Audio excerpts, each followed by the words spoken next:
One. Welcome back to another episode of CharlaFootball. I'm your host, Gerardo Jerry Tavares, and I'm, of course, joined by my special guest right here, Tomas Estrada. How you doing today, bro? Good, bro. I'm here, right here from the offices of Charla Football. Feeling well. Did you watch all the Champions League games? I hope you didn't miss out on all the I'm drama, bro. excited, man. I'm excited to talk about these because I got a lot to say. Yeah? I don't know. Which one was your favorite game so far? It's the game of the year, Madrid versus City. All right, that's the first one we'll talk about then. But before we even get into the games, let's look at. So we're going to be looking at the Champions League. We're going to be looking at the CONCACAF Champions League too. I think the most important competitions that was going on in the world of football today. So we'll first start off with the UEFA Champions League, and we'll end off with the CONCACAF one. Make sure to follow us on CharlaFootball. That's CHARLA Football. You can look at us on our website. You can also follow us on Spotify, YouTube, TikTok. Make sure to follow your small creators, guys, because together we'll make it big. I'll make sure to put Tomas's links down below and my links as well, so you can follow us on socials. But let's get right into it. So you said your favorite game was Man City versus Real Madrid, and I agree. I think that was my favorite game too. It was highly entertaining matchups. We have to talk about how many goals. I mean, there were 6 goals in that game, and but throughout the quarterfinals in itself, there was about like 18 goals in just the first leg itself. That's the most goals there have been in the quarterfinals in like 13 years. So it's been years since we've seen this amount of goals. Yeah, it's a crazy stat, but I feel like we're in the peak of football right now. Well, Yeah, at least the peak of offensive football. We have all these wing backs that are so good at attacking forward, all these double function midfielders that attack so well. mhm. And it just implements on like how good these strikers are nowadays, and the fact that you don't even need a solid striker to have a high scoring team. Yeah, I feel like a lot of people are starting to forget like one of the most important aspects of the game, which is defending. And I Yeah, kind of like that because I mean it leads to more goals. I mean, you would think that Madrid would be more resilient at the back, and same thing for City, but both teams leaking goals, and that's essentially what happened in the game today. And we knew that it was going to be a high scoring game. Maybe not before the game, but once you saw the rhythm of how it was being played, both teams were going right at it as if it was a final. And it's one of those. It's funny because one of the things that we said was that this game was a game that should have been for the final. It's not some. It was something that was a little too early for our expectation, but like I said, these teams played it like a final, and they gave us a masterclass at the end of the day. yeah, for sure. Last year, Man City eliminates Real Madrid, and the year prior to that, Real Madrid eliminated Man City. So I this year I really wanted a Real Madrid City final because back to back semifinals, and the winner came out of this matchup. Mhm.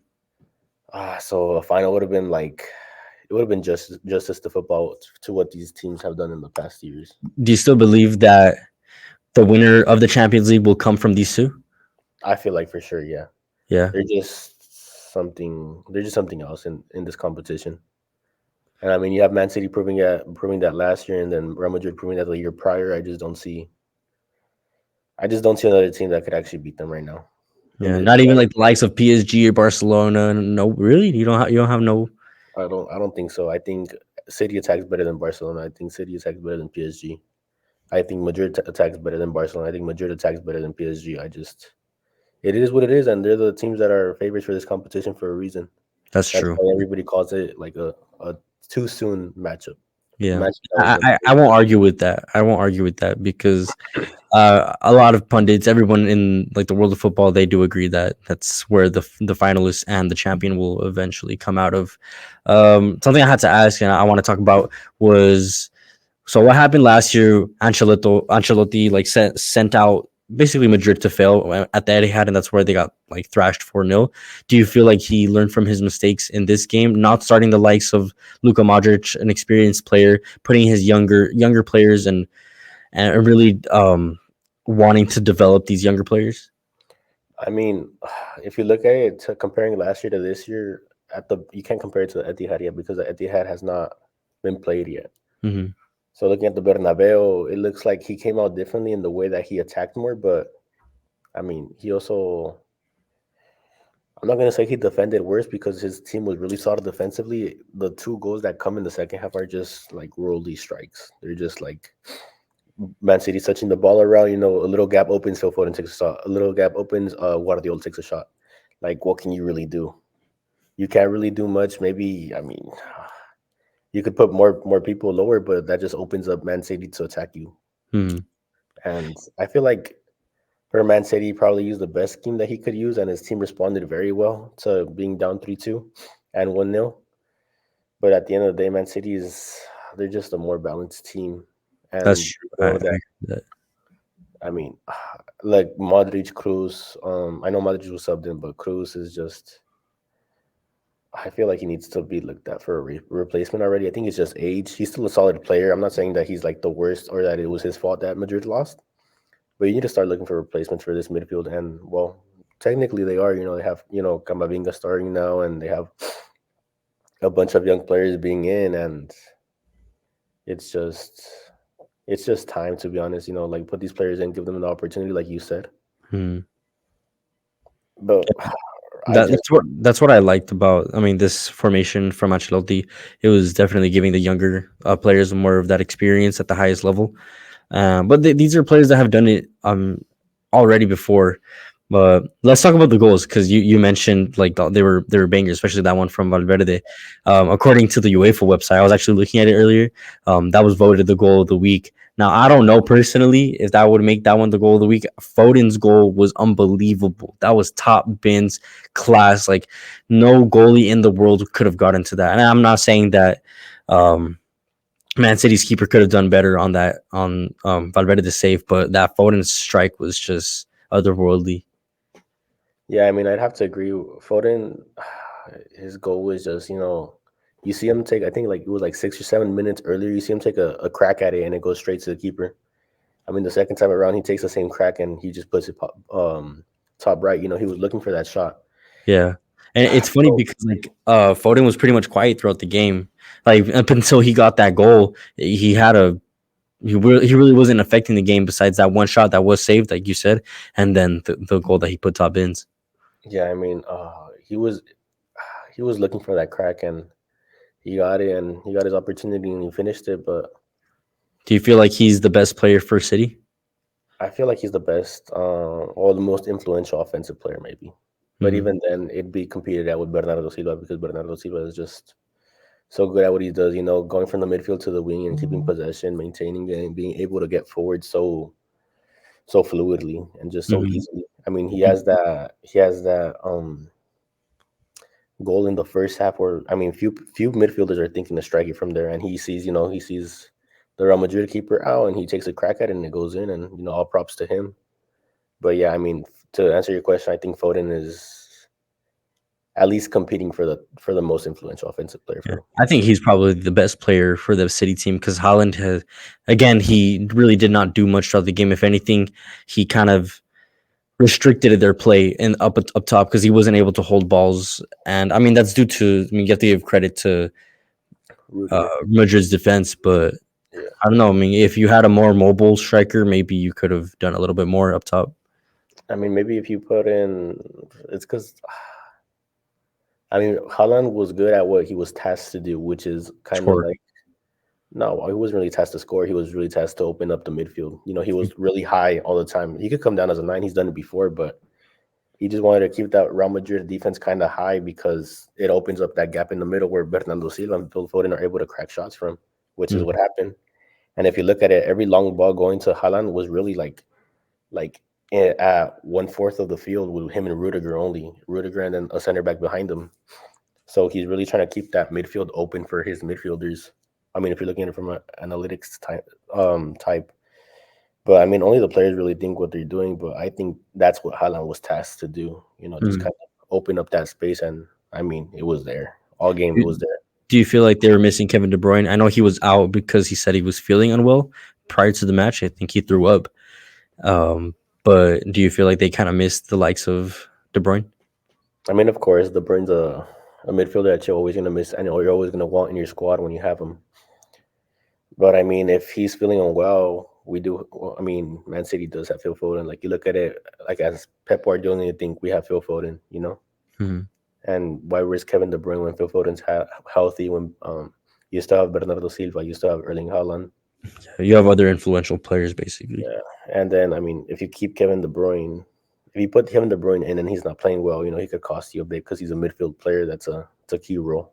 That's true. Now, how do you think this is going to affect City and Madrid looking at the second leg in the Etihad?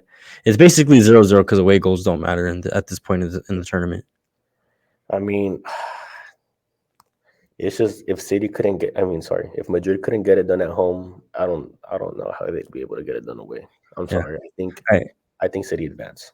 I think we can't just rule them out easily because we saw like they have that like when they were on it and they have like that adversity against them, they're able to turn on like that chip because I mean they have that big club mentality where like okay we could be down 2-0, but we'll get one back, we'll get the second one. We've seen it countless times, so I wouldn't rule them out. But like I said, I do see City advancing, whether it's by 1-2 goals, I don't know, but it's going to be very difficult for Madrid to win at the Etihad.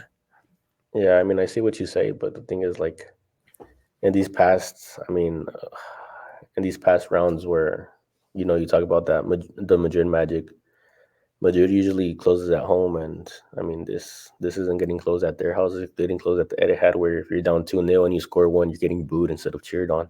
Mm. And I just don't see that helping Madrid, and I think it's over.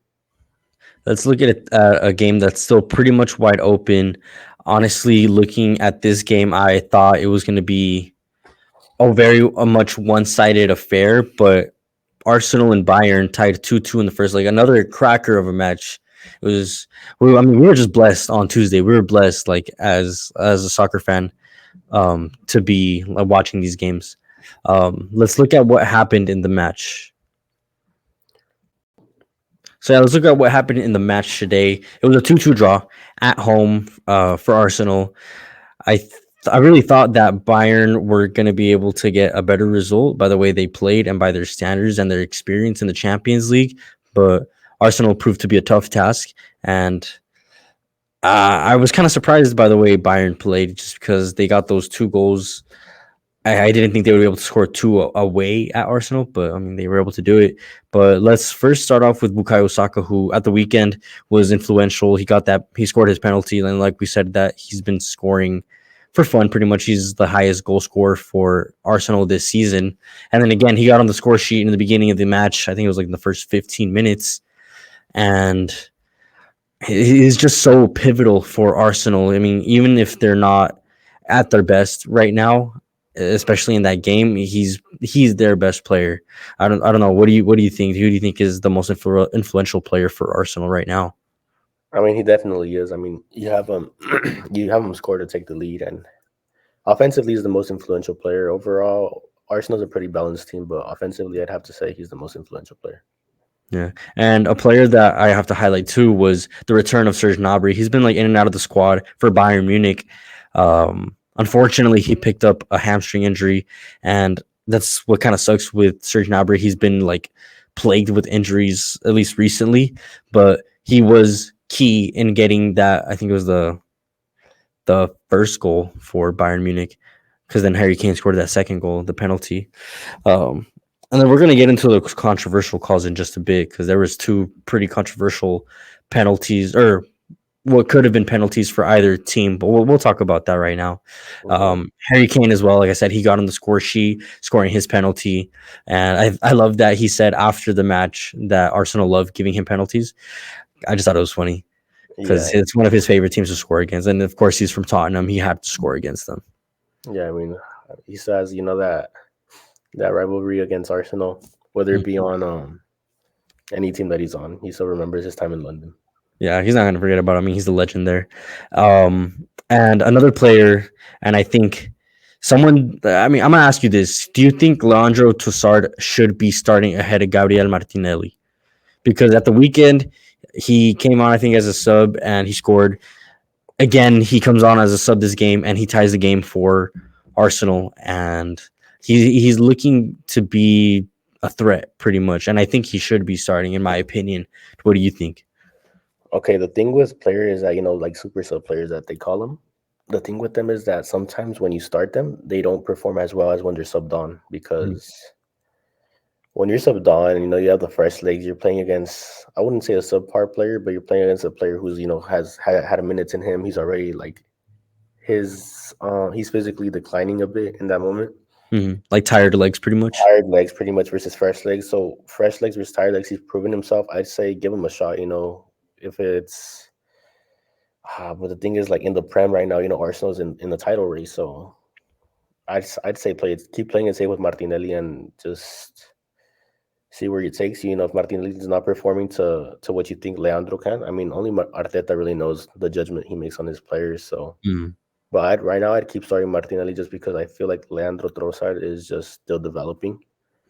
Because he's getting subbed on. He's playing well, but getting subbed on. I say give him a crack at a game that you already have resolved. Let's see how he would be able to start in that game. But for now, I'd keep starting Martinelli just because he's been proven in what has been so far of this Arsenal run. That's true. All right, maybe it could be. Me personally, I would go for Trossard. I mean, if he's pretty much coming up clutch for you, like why wouldn't you want him like starting for you? But that's just the way I see it.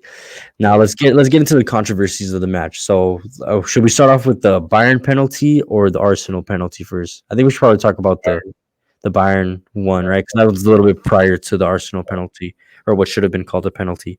So I was watching some videos, and this is kind of regular for David Raya and Gabriel, who take their goal kicks kind of like this. David Raya will like roll the ball to Gabriel, and then he'll grab the ball with his hand, and then he'll put it down and pass it back to Raya.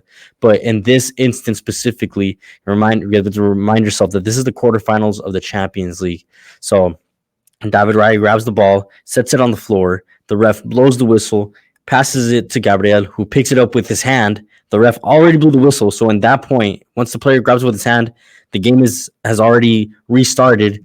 That's a penalty, and it should have been a penalty. Now, the Bayern players, they went to the referee. They started shouting at him, like asking him for a penalty. He didn't give it, and what was said after was what made the players and the coach, Thomas Tuchel, pretty much upset. It wasn't the fact that it wasn't given, but the explanation as to why it wasn't given was that it was a child's mistake. It's just a kid's error. Like, I'm not going to call that in the quarterfinals of the Champions League. That's what the ref said. But what Thomas Tuchel said was funny. He's like, it could be a kid's error, adult's error, doesn't matter. Like, it's a penalty is a penalty, and that was a penalty. Yeah, for sure. I completely agree with that. Like, there's been so many times where, this has happened to me in, playing, and I'm going to call on my friend Matt. If you remember this, but one time he passed the ball back to the keeper, and the keeper picked it up with his hands, to set it down for the free kick. And, since he passed it back, the ball's in play.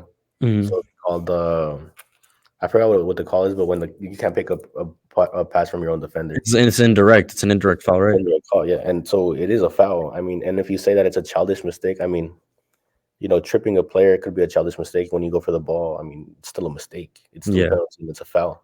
It doesn't matter if it's a small mistake, big mistake. If it's the quarterfinal of the Champions League or the group stage first match, like it's a penalty is a penalty, and I completely agree. It should have been a Bayern penalty. The fact that he acknowledges that it's a foul, but says that it's like a childish mistake is still a foul. It's still like he acknowledges that it should have been a penalty, but he's just not going to call it in this instant because it's too influential to the match. Yeah. I don't know. I think that was a stupid call as well. Now, moving on to the Saka penalty, this was like in the last minute of the game. Saka's 1v1 against Neuer. So, and I think a lot of people are saying that this is his like trademark move where he'll dive towards the opposing defender to get that contact. And you kind of saw him do that again. Like, he's 1v1 against Neuer. If he wanted to, he could have dribbled around him and scored, but he chose to dive into Neuer's leg. And it did look like Neuer kind of tripped because Neuer did extend his leg out, but when you're watching the frames, it looks like Bukayo Saka is the one that's like initiating the contact. He's the one that's diving into his leg. So, I mean, what do you think? Do you think that's a penalty for you?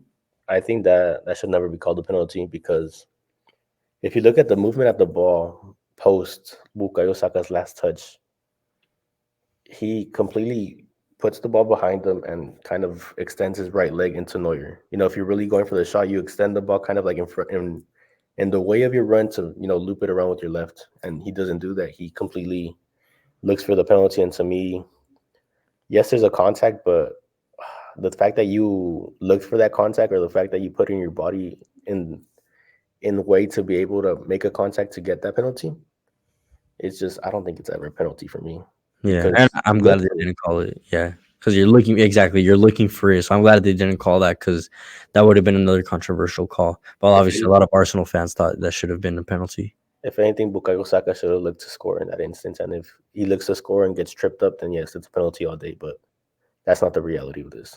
Yeah, well, two controversial calls that at the end of the day didn't get called. It leaves it evens going into the Allianz Arena, where Bayern are yet to lose in the Champions League. I think, don't quote me on this, but I think the last time they had lost at home at the Allianz Arena was about 11 years ago. And if you think about it, that's when Jamal Musiala was still like 10 years old. So it's been quite a while since they lost at home. I don't know if you have any other information that could prove me wrong, but I mean, typically Bayern are solid at home. the fact that I don't remember the last time Bayern's lost at home in a two-leg, in a 180-minute competition. I mean, even when they lost to 2015 Barca, even when they got eliminated by 2015 Barca, they beat them at home. Mm-hmm. So I just Prime Barca too. You're talking about MSN right there. MSN with Xavi, Iniesta. You're talking about the best midfield that you've seen in a while. Mm-hmm. So I just don't see them winning at Bayern Munich. I'm sorry, but Bayern Munich has the experience, and the teams are leveled. I'm gonna be honest like that, but they have the experience and they have the home advantage. So I feel like they're gonna be able to get through that. And on the day we had PSG versus Barcelona, and you kind of after like what happened on Tuesday, people weren't expecting Barcelona, PSG, and Atletico versus Dortmund to be high scoring games, but they were. They lived up to the expectation. Well, at least PSG versus Barcelona did. It was a 2-3 win for Barcelona, which was pretty surprising. And a lot of people had Paris Saint-Germain winning at home because, you can't deny you have Kylian Mbappe, Ousmane Dembélé, and you have a very solid squad all around and a very experienced, talented coach like Luis Enrique is. But Xavi got the best of him. And it was funny because they were talking shit to each other kind of like before the game, obviously jokingly because, they're mates. They're really good friends. But before the game, Luis Enrique was saying that I think it was a journalist that questioned him, asking him who embodies like the Barcelona DNA or who was like the better Barcelona coach, basically. And Luis Enrique obviously said that it was himself. He's like, if you look at the stats, the way we played, like I'm obviously the one that embodies that Barcelona style of play, and kind of giving all the pressure to Xavi to perform, and that's what he did on the day. Xavi has learned so much over his course, and this game embodies exactly what he's learned as a Barcelona head coach. And if you go on the style and who's has a more Barca essence, you don't get better than Xavi. His time at Barcelona was really crazy. I know he played a couple of seasons under Luis Enrique, but that doesn't change anything. I think Xavi and Barcelona are literally synonyms. Yeah, I completely agree. And there was this I was reading this the other day saying that Luis Enrique might have won more with he had talented players, he had experienced players, and probably the best squads probably you could ever have at your disposal. But what really embodies a Barcelona team is using your academy, like the way that Xavi has done, using 16-year-olds, 17-year-olds, 18-year-olds, just a bunch of young players, bringing them up from the youth team to the first team and getting experience and ultimately becoming world-class players like we've seen with Yamal and Kubarsi. But before we get into the young players, let's just talk about the game in itself. Like I said, a 3-2 match where Barcelona was leading with a goal by Rafinha, who on the day got 2 goals, probably his best game as a Barcelona player in Barcelona colors. What do you think? Do you think that was Rafinha's best game? Yeah, because honestly, prior to this game, I thought that Barca would do better parting ways with Rafinha, and he just came out here and proved me wrong. Completely. He was able to perform, and he was able to get 2 goals that came in moments where it was just more than perfect for Barcelona. they go it goes 0-0 for a while, and then he gets a one up, and then they're going down 2-1, and he gets a tie like not that much after, and I mean Rafinha's just he shut me up because I was really I wouldn't say a Rafinha hater, but a Rafinha doubter for sure. Yeah, I feel like a lot of people have been doubting on Rafinha just because he is very inconsistent, and he's shown that in the last, like, I think, year and a half, 2 years with Barcelona. But maybe this might do him well for his confidence. We'll have to see how he performs at the weekend and then in the next leg. But before we get into the other goals, let's talk about Dembele and Vitinha's goal. Dembele first. He celebrated after scoring against his ex club Barcelona. How do you feel about ex players celebrating against their club like that? Especially because he didn't celebrate lightly. Like he was going crazy. I mean, you know, kind of remembering how when I played like growing up, you don't really do that. Like you're not able. How would I say this? There's no player that should be able to be comfortable doing that. Celebrating against your ex club because you're looking at your ex teammates. And I feel like it was like a needle for him because, like, how would I say this? There's a Spanish saying, like "se saca la espina," where you take like where like something's poking at you and you finally take it out. Mm-hmm. And I feel like that's what it was for Dembele because if you're looking at that game, he was locked the whole the first 45 minutes, and he scores that goal and he kind of like oh I proved them I proved them way like I proved them like oh I'm better than them or etc. Like I'm able to score because he was getting completely locked up from every angle. I mean Cancelo was doing a great job at just cutting his passes and his advances forward, and that goal really comes out of nowhere because I honestly wasn't expecting it. Yeah, it was a pretty lucky goal because I think he was like slipping in the shot too because I think once he took the shot he fell on his butt, and I don't think he was expecting it to go like as hard as it did and as high as it went, but it went like right above Tristagen's glove and right under the bar, like just perfectly in that little slot. It was a banger, you can't lie, but a little bit of luck. I don't agree with the way he celebrated just because I mean he is an ex Barca player, but I know there was a lot of hate from Barcelona fans towards Dembele, so I can also see why he celebrated it. Just because like he's like shutting up the haters and shutting up the Barcelona fans. Critics, yeah. But um, looking forward or moving forward, like you said, he was pretty much quiet throughout the first half up until he got that goal, and then even after that, he was pretty much quiet. Same thing for Mbappe. Mbappe was basically pocketed by Koundé and Araujo. So I want to talk about Barcelona's defensive solidarity on the day. They looked so solid, even though they did let up those two goals. I think that was more of a midfield mistake rather than a defensive error because in the midfield they started to look a little bit slow with Sergio Roberto and Gundogan. They started to look just a little tired, maybe a little bit like under pressure. But then Xavi made that sub for Pedri and Christensen, which worked like wonderful for them. If you look into the first half, Sergio Roberto's used as like not even a center defensive mid, a little bit lower. He's really tracking back low, for Mbappe, for Dembele. He's really like used as a kind of like a free roam defender, like a Mm. second defender. But I mean, it works out the whole first half. He keeps everybody quiet, and Sergio Roberto's always there as support. He gets a yellow cutting out a pretty promising attack from PSG. So he gets he gets his yellow. He has to. And I mean, he does a good job at dropping in between the two defenders, creating a five at the back in some moments of the game. And he defends pretty well tracking back in the first half. But the thing I love about Xavi, and especially what he did this game, is that when they needed to switch that, when they were down, Sergio Roberto's not needed anymore in this game, we're down, he Mhm. puts those subs in. And it works out perfectly. He doesn't wait a minute later or too early. It's just like at the perfect moment where really, if he waits a little bit more, PSG probably get their third goal. With that being said, do you feel like I don't know? I mean, I honestly feel like Donnarumma was the biggest disappointment of the match overall. I mean, he's such a promising goalkeeper. I think he's still pretty young, but I mean, you saw three basic mistakes that he made throughout the match that led to the goals. I mean, the header was in his own box. He should have gotten the hand to that. Um, that cross from Lamine Yamal that he tried to get a hand to, but it was kind of like caught in no man's land trying to get to the ball. I don't know. It's just there. I think he just was. It was lacking. He definitely disappointed his team. And do you feel like he just should have or could have done any better than what he did? I feel like okay, I have two answers to that. So yes, he could have done something better.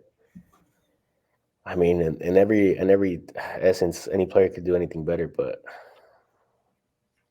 I mean, in that first goal, he does get caught in no man's land. I agree. Rafinha gets a solo goal to the net practically. He gets a solo shot.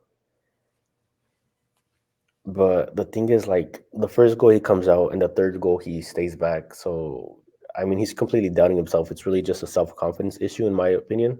Because he's trying to come out, he's trying to be that keeper that plays their area well, and it's just unlucky that it lands in Rafinha's legs, and he puts it away. In the second one, I think he's trying to play more conservative. I'll wait for the initial contact and I'll try to save it, but I mean, it's just in a corner kick you have to come out. So maybe I feel like it's maybe not a talent issue, but a confidence issue for sure. Well, hopefully he picks up that confidence for the next leg, because I feel like he's really gonna. PSG's are gonna need him, because at the camp, not the camp now. I think they're playing in Montjuic right now. It's gonna be a very difficult task. Do you feel like PSG are gonna have enough to kind of make a comeback? I feel like seeing after this.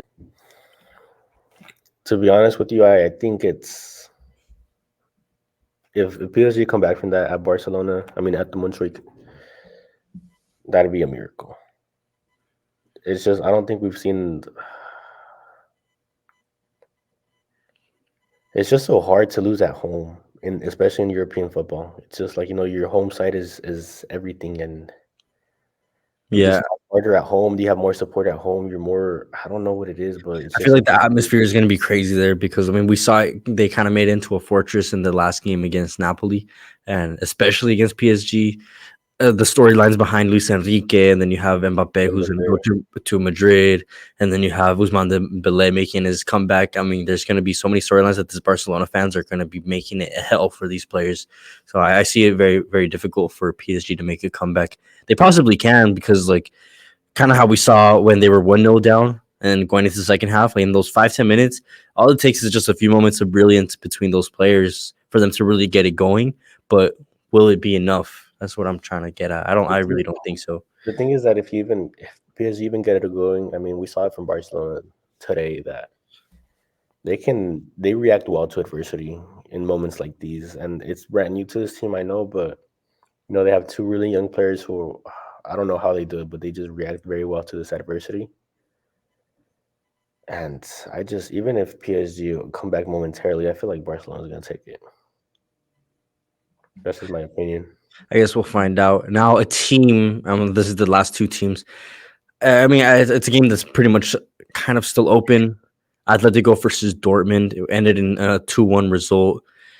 It was kind of the story of Dortmund's atrocious defending rather than Atletico's brilliance, because in the beginning, like the first half, Dortmund was just horrible at the back, trying to play out the back, and they really couldn't because Atletico was pressing so high, and they just look so silly. Like the defenders, they weren't able to get anything going, and obviously they suffered that first goal by Rodrigo de Paul. It was a mistake, I think, by their goalkeeper passing it into the midfield player, and he didn't know he had someone on him, and he took it away. That's where they scored that first one. Then Samuelino scoring from an Antoine Griezmann assist, who I think is probably the most influential player for Atletico in the past like 5-10 years, and he's just proving it once again, especially at the highest level. And later on in the game, Sebastian Haller gets that not comeback goal, but he gets the one goal that kind of gives him a lifeline, pretty much, scoring his 12th goal in 13 appearances in the Champions League. So he's definitely a player to look out for. But I think one of the players that I just want to highlight, and someone, like I said, is just so important and was the man of the match, of course, for this game, was Antoine Griezmann. I mean, you've seen in the league, you've seen them, I think, in the first leg against Inter Milan, when you don't have Antoine Griezmann on the pitch, they just look so different compared to when they do have Griezmann on the pitch. I think he inspires the players around him. He brings confidence to the players around him. And I mean, he can pick up. He's kind of like a Messi-esque player where he's able to pick up the ball in midfield and create something out of nothing. And we saw that in the second goal where he assisted Samuelino. There's no player on that pitch in both Atletico and Dortmund that can do what he has done. Yeah, I mean, I completely agree. Griezmann, I feel like his trip through Barcelona was a mistake. He should have stayed at Atletico, and even though he went to Barcelona and he had his time over there, he is still, like how you said, he's still the most influential player for Atletico and has been at Atletico for the past 5-10 years. But he's just so good at what he does. He's just, like you said, he has that Messi-esque type of positioning where he, gets the ball low, tries to make something happen, and that's the role now, which was kind of a different role when he was younger, but it's the role now, and he gets that assist, which really, without that assist, I mean, it's important to win at home, especially in this competition. And without that goal happening, it's anybody's game at Dortmund. But Yeah, especially because like in the second half, we saw Dortmund pretty much exposing the Atletico's back line, who are pretty shaky through the league, and that's really weird from an Atleti team who are defined by their defensive prowess. But in this year specifically, they haven't been able to really show that. Um, Nonetheless, Atletico, they remain undefeated at home in 17 Champions League knockout matches under El Cholo Simeone, which is a really that's really like crazy to really think about because it's 17 Champions League knockout matches where you don't lose and you basically cement your home as a fortress. They're just proving that you not anybody can really go to the Wanda Metropolitano and secure a win. Rarely does anybody do that.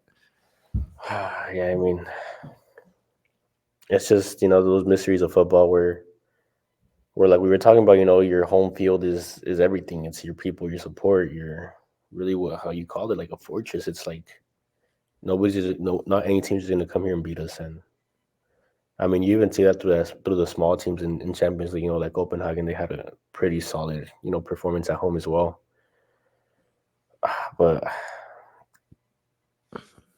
it's just crazy, the atmosphere of the Wanda Metropolitano. I mean, even prior to this matchup, they had a crazy fan base at home versus Porto, and you see it again today versus Borussia Dortmund, and it's something that you could always rely on, as these players, how they come out in these games, and they're just so good. It's just the fan base is like one of the best in Europe and probably top. I mean, it has to be. I think it's maybe even the best in Spain. Probably. If you compare it to the Bernabeu, how to the Bernabeu versus City to the Wanda Metropolitano versus Dortmund, I'd take the Wanda Metropolitano, in my opinion. No, yeah, it's definitely a scary place to go and play at. Now, like I said, Dortmund could have gotten something out of the game towards the end of the game. They had one shot. Yeah, well, they had two opportunities that hit the crossbar. There was a shot by Gittins that hit the crossbar, and then a header from Julian Brandt that hit the crossbar as well. So Atletico kind of saved themselves towards the end of the game. Now, with that being said, moving on to the return leg at Borussia Dortmund, do you feel like there's still a chance for Borussia to get something out the game? Keep in mind that I don't think they have lost at home in the Champions League so far this season. So they've also made it into like their little fortress. Borussia Dortmund fans are known to have one of the craziest fan bases in all of football. Everyone knows the yellow wall. Do you feel like the yellow wall will make its presence over Atletico Madrid? I feel like the fan base will be there, and the support will always be there for Borussia Dortmund. And I feel like if off of what we've seen today, we're in two mental lapses. Atletico, Atletico allowed Dortmund to hit the crossbar twice, and they actually let them, get scored on. I actually don't see why Borussia Dortmund will not be able to do something. I feel like they completely have the opportunity to do something, especially. Hold on.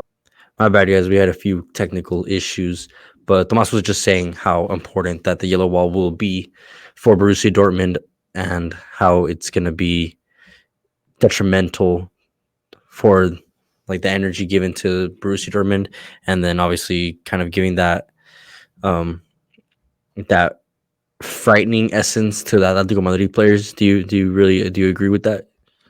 Yeah, I mean for sure. I mean they look like how I don't know if I'm repeating myself or if we got that in the last film, but if you allow Dortmund to come into scoring and getting hitting the crossbar twice at home, I don't see why they couldn't be able to do that at their home.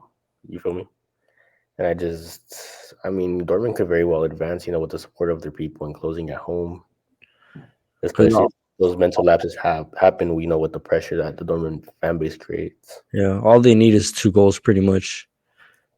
I mean, one to tie it and then one to win it, which Yeah. And it's possible.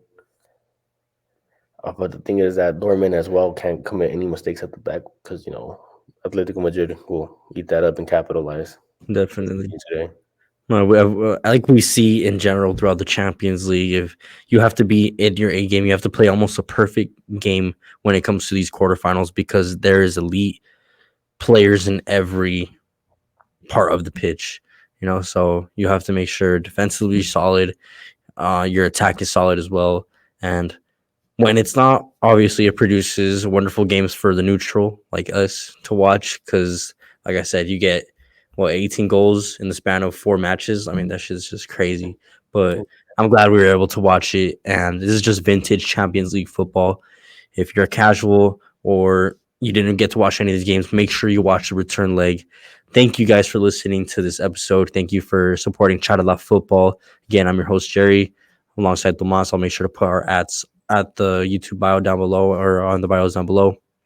Make sure to follow us on our website where we have articles. We're going to have more coming up. We're going to have fan interviews on there.